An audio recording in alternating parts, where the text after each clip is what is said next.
but the United States June camp roster was released, I believe, on Monday, and as well as additional fixtures were announced too. So listen to this: on July 1st and July 5th, the U.S. is going to take on Mexico. On July 1st, it's going to be at 7 p.m. Eastern on FS1. And on July 5th, it's going to be at 5 p.m. Eastern on ESPN. So that's where you guys can catch those games. It's going to be kind of their send-off series before they hop on over to Japan and take part in Olympic play. So really exciting stuff going on, and I can't wait to watch those games myself. So, like I said, the roster was released. Who's all on it? In goal, we've got Jane Campbell, Adriana Franch, and Alyssa Nair. For our list of defenders, we've got Alana Cook, Tierna Davidson, Crystal Dunn, Kelly O'Hara, Midge Purse, Becky Sauerbrunn, and Emily Sonnet. For our midfielders, we've got Lindsay Horan, Rose Lavelle, Katarina Macario, Christy Mewis, Sam Mewis, and Andy Sullivan. And then in our forward line, we've got Carly Lloyd, Alex Morgan, Kristen Press, Megan Rapinoe, Sophia Smith, and Lynn Williams. And then lastly, as our training player, we have Tobin Heath listed as well. Overall thoughts on the roster in general. One thing I want to make clear with this roster, this isn't the Olympic roster. This is just the June camp roster as I understand it. So the roster is overall consistent with what Coach Vlatko had to say about Tobin. He said last week sometime that Tobin is recovering well and getting more into, they want to get her more into a team environment. And I think by including her as a training player, that is consistent. And that's also a positive trajectory. So hopefully we'll get to see her in the Olympics. She obviously won't play any games in the summer series for the month of June. So just keep that in mind. She'll be around the team, but she just won't be playing games.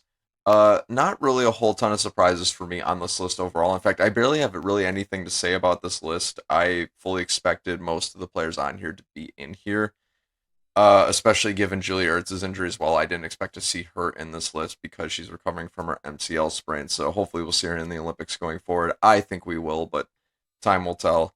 A couple of other small footnotes. I'm really actually pumped to see Adriana Franch in this roster. It has been a very long time since we've really seen her make an appearance for the U.S. and seeing her perform well so far in the NWSL. At least I think she's performed pretty well in the NWSL so far.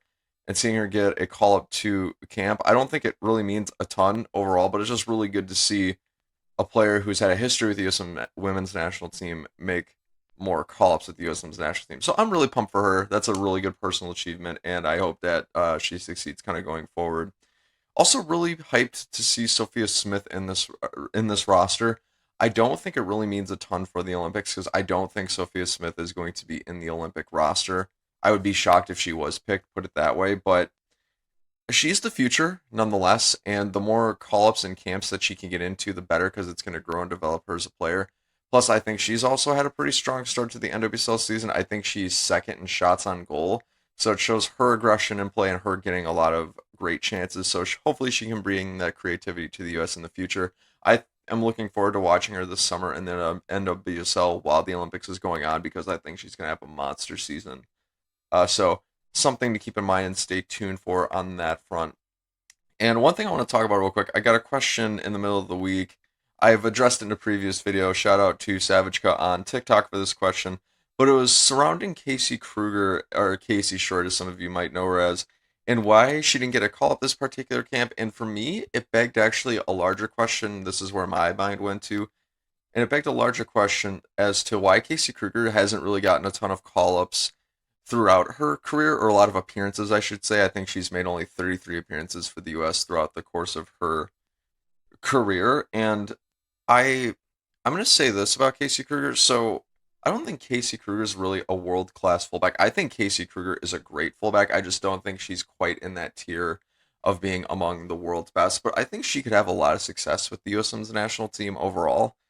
And I think she's been better than some of the players that they've selected in the past. But at the end of the day, for her, if we wanted to include her in today, the question would end up becoming who do you really leave out of the roster to make room for Casey to come in?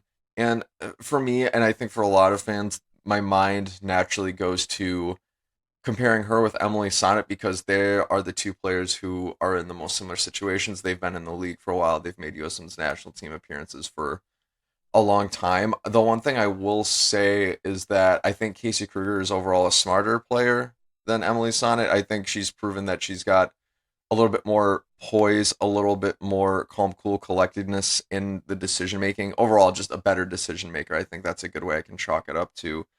The next question kind of becomes, well, do you take out a younger player in order to include Casey Krueger? And for me, you really shouldn't, because the two that come to mind are Alana Cook and Tina Davidson, and they both need as many call-ups to camps and appearances as possible because they're the future. They are the young defenders in the squad who are going to eventually get playing time because I think they are the strongest youngsters that the U.S. has, at least for now, unless players from younger classes end up coming through the ranks and just changing the world. But I wouldn't take out younger players for Casey Krueger because Casey Krueger is not the future of the U.S. Women's national team. In fact, I would say she's probably approaching the latter half of her career right now, or in fact, she's probably in the middle of it. So, just some food for thought on that question overall. I thought it was a very good question, one that was worth pondering, and I think that a lot of journalists and pundits have pondered over the course of the last, I would say, even half decade, even all the way going back to the 2015 World Cup. So